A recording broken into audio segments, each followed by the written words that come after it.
So saya main lalu you boleh nampak dia akan automatic stop.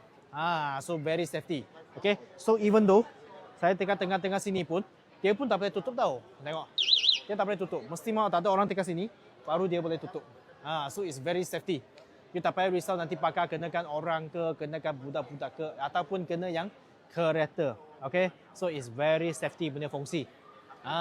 So for now, November punya promo, sensor kita kasih free. Okay, sensor kita kasih free terus.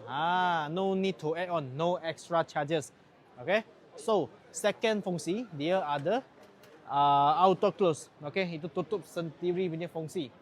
So you boleh set timer dia 1 minit ataupun yang 2 minit macam tu, dia tutup sendiri. Okay, sometimes kita kan rushing pergi kerja ke, pergi tapau ke, pergi makan ke, tapi lupa tutup pagar kan.